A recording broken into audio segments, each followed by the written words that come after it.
Is Maker's Mark's new heart release the comeback whiskey we've been waiting for all year? Stay tuned to find out.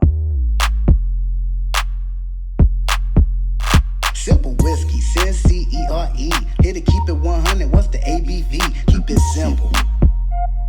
Cynple whiskey, and be sweeter. Welcome to the Cynple Whiskey Show. I'm Cyncere, and tonight we're diving into Maker's Mark, the heart release. If you're new to the channel, don't forget to like, subscribe, turn on your notification bell to stay up to date on all things Cynple whiskey. This is the new Maker's Mark wood finishing series, the heart release. Coming in at a bold 112 proof, MSRP around 75 bucks, finished in 10 virgin French oak staves. This is Maker's attempt at bringing back the wood finishing series after they said they were done with the wood finishing series. In addition to that, my wife is probably gonna kill me, and I'll tell you why here in a little bit. As I mentioned in one of the earlier videos, we were recently in Kentucky.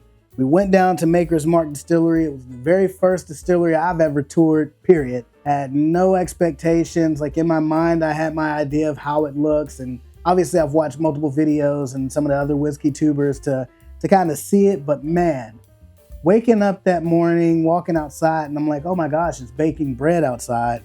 It smelled like baking bread, but what we realized is that was the yeast from whatever the closest distillery was to us. Not to get off on a tangent, we went to Maker's Mark first, and man, that reminded me of all the reasons why I got back into bourbon, or why I initially got into bourbon, and seeing the process, seeing the way that the mash bills, and even tasting some of that ground up mash that was horrible. The distillery though definitely set the bar pretty high for the rest of the tours we had scheduled, and the products that come out of it. I have a lot more respect after hearing the full-blown history outside of just reading it, but seeing how everybody is like living that history whenever you get to the distillery is just, it's remarkable. So if you ever have an opportunity to go down to bourbon country in Kentucky, definitely I say at least tour Maker's Mark. Even if you don't like Maker's Mark, tour Maker's Mark. So they say that this has been aged in the same quote unquote cellar as the cellar aged Maker's Mark, and it keeps the barrels at a steady 54 degrees year round. I did not try 2023 cellar age, but I did try the 2024 cellar age against this and against the Distillery Private Select while I was there in a flight, and we'll talk about that here in a little bit. So why my wife is gonna fight me. This just happens to be the bottle that she dipped. Keep in mind, the vats with the wax in it are probably long enough for you to legit just get this into the wax. How she managed to do this had the lady panicking and freaking out, even though I asked twice, could we slam dunk bottles, and she said it's not possible. So it is a little bit of a slam dunk bottle because my wife didn't pay attention and listen, or because she's her and she just does what she does. But she's gonna fight me because she told me flat out, don't open this bottle. But we gotta do a review on it, so guess what? To you, babe. So what does Maker say we should get in this? Right here on the bottle, it lists that the notes are caramel, chocolate, and maple. On the nose, they say you should get chocolate, cherries, vanilla, and I think brown sugar. Oh my gosh, I like the nose on this. And then obviously, as they say here, the palate promises caramel, dates, dark chocolate, spices. And I believe the finish is supposed to be oak, leather, and I think it's white peppercorn. All right, so let's start with a sniff. First the swivel. Remember the old school Sin videos? Ooh, I get that chocolate note. That's as soon as a moment ago when I took a little nose of this without doing it thoughtfully, I immediately said I like it. Man, that chocolate note is very present. And it's classic French oak, like your Maker's 46, maybe even the cask strength. I do enjoy the Maker's 46 cask strength. I don't get the cherries. It's some fruit, but I don't think it's cherries to me. It's very rich and inviting. Let's take a sip. So first sip of the night, 112 proof. It's everything that I imagined it would be. That dark chocolate covered cherry is what I could describe this as. And the cherry is not the most prominent note. That woody note, or like a toasted oak note, brings out that chocolate taste to me. It's not as overpowering as what you would think at 112 proof. I don't think that I needed a warm-up sip. I know that sometimes you get above 100, you definitely need a warm-up sip. This one I don't think needs, for me and for my palate, this one didn't need a warm-up sip for me to get such a unique burst of flavors. But like I said, that chocolate is very prominent, and on the end I get a bit of what they consider maple, but to me it's more of a almost like a glazed donut. Not quite maple syrup, but more of a artificial maple, but to me it's like a glaze of some sort. I don't know, call me weird if you want to, but that's what I get. All right, so let's see what we get on the second sip. So second sip, I get a little bit of caramel this time. Obviously that dark chocolate is still there. That chocolate is so good. All right, so I think I'm gonna go 5 drops of water. I usually do 3 if it's under 100 proof, 5 if it's 100 or higher. Ooh, the chocolate almost becomes like a milk chocolate note.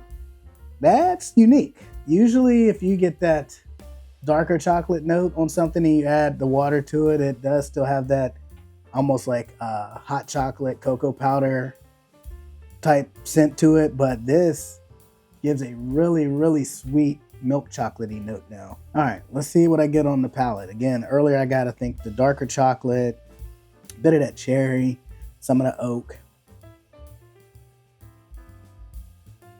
Something about this is extremely sweet in all the right ways from a bourbon perspective with just those 5 drops of water. The nose of that milk chocolate doesn't quite shine through as much as I'd hoped it would with palate. What the chocolate does sweeten down a little bit. It's no longer dark chocolate. It's more like a like the baking chocolate that you get that just tastes like chocolate. It's not like Hershey's chocolate that's real sweet. It's not quite as bitter as dark chocolate. It's just like chocolate. That's kind of the vibes I get from the chocolate perspective. And then from an oak note, the oakiness mellows out a little bit. It's very light compared to what it was, but it's not as prominent either. That chocolate note is still the forefront of this for me. And like I said, that nose is still unbelievable. Even with the water in it, it just sweetens it. I know that technically, yeah, I guess smells can be sweet, at least in my book. Correct me if I'm wrong down in the comments below. Can you smell sweetness? I don't know. I mean, I smelled the heck out of the yeast from the distillery in Bardstown when I got up every morning and went for a run. So, all right, here's the simple breakdown. Maker's Mark the Heart release, $75 MSRP. Not sure what it's going to be on secondary. If I had to guess, probably around 100. ABV on this, 56 proof, 112. 10 virgin French oak stave finish, non-age stated. Mash bill on this one, I think is 70% corn, 16% soft red winter wheat, and 14% malted barley. Correct me if I'm wrong, but I do believe they use the traditional maker's mash bill for this. They just age it in the cellar, and then the 10 virgin French oak staves is what gives it the uniqueness to this particular bottle. And then obviously the distillery is Maker's Mark Distillery. My thoughts on this, $74.99 is a little bit up there on the price perspective. So if you're not already a Maker's Mark fan, I'd say maybe try before you buy. But if you are a Maker's Mark fan, I would say buy them back up. So you kind of get 2 different takes, because I know that some folks just don't enjoy Maker's Mark products, but this does not taste like traditional Maker's Mark for me. It's wood finishing series, so of course it has a lot of uniqueness to it as opposed to what they usually put out. And I think they use 7 French oak staves in the Maker's 46. So does the 3 French oak staves really make this one that much more unique? And then do they age this one that much more? Obviously it's different because they do this in the cellar versus in the warehouses. So I wonder how much of that plays into the differences in flavor. I think that one video I should do in the future would be this versus a Maker's 46 cash strength. Let me know in the comments down below if you think that that's a video you'd be interested in seeing, and I'll go wrangle up a 46 cash strength and see just how much they differ. And if you made it this far, don't forget to like, subscribe, stay tuned to all things Cynple whiskey. Make sure you turn on that notification bell as well. And then I'll leave you with a few simple thoughts. So whether you're sipping alone or sharing a pour in good company, Just remember, the best moments are the ones you savor, not the ones you rush through. Stay present, enjoy the complexity, and as always, keep it simple. Cheers.